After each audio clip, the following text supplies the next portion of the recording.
you see the farmers out at 6 a.m. or you know that they've been working 15-hour days and we're turning up at 2 p.m. tired after 2 hours work, First of all, let's talk about the new single. It's called A Hunger in Your Horns. What's it all about?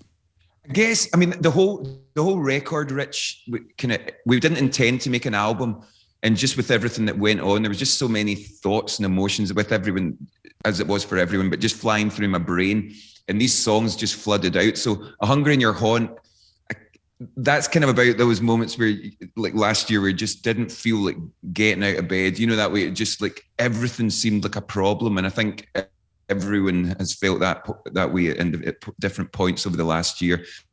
And that's basically what the song is. It's kind of like a grabbing myself by the scruff of the neck, scruff of the collar, and kind of dragging myself up and kind of you got to get out there. You got to be in amongst it. It's too easy to hibernate away. So that's what the song is. It's about getting out there, getting stuck in.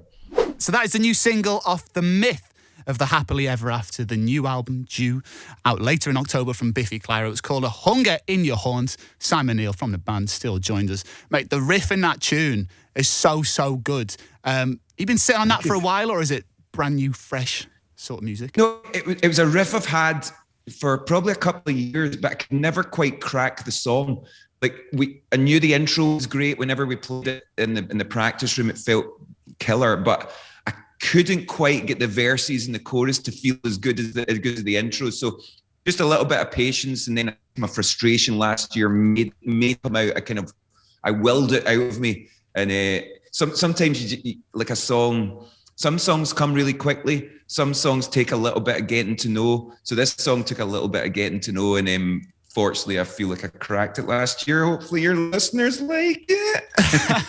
I'm sure they will, mate. It's absolutely class. If that's a sample of what's to come on a new album, like, it's going to be an absolute belter of an album. So just tell us a little bit about the album, though. Obviously, it was only about, a year and a half that the previous album came out. So, that's quite a short time period between two albums, isn't it? Does it differ much sound-wise? Yeah, it's in the same kind of era of our band. So sonically, it's related. It's definitely related to Celebration of Endings. To be honest, it was when everything stopped last year. It felt like all control was taken away from us. Because we were about to start touring a Celebration of Endings, and it just we were like 3 weeks into promoting it, and then we just had to stop. And there was like a helplessness there. The best thing I could do was just start writing music and just trying to come up with new ideas and new songs, and try and kind of channel the frustrations of everything that was going on.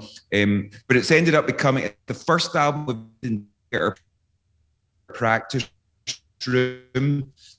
So normally rehearse, and that's quite usual.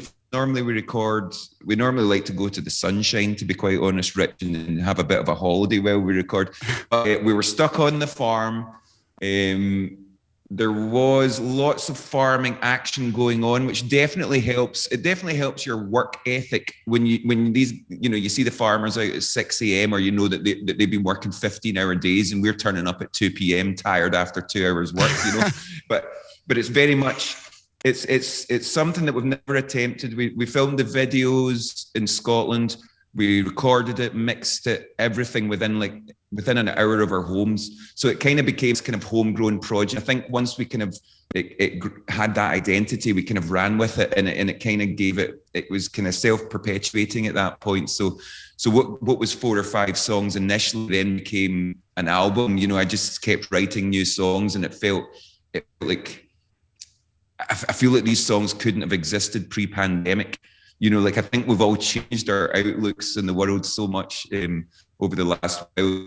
It feels like Celebration of Endings is kind of before, and this definitely feels like an after record. Radio X.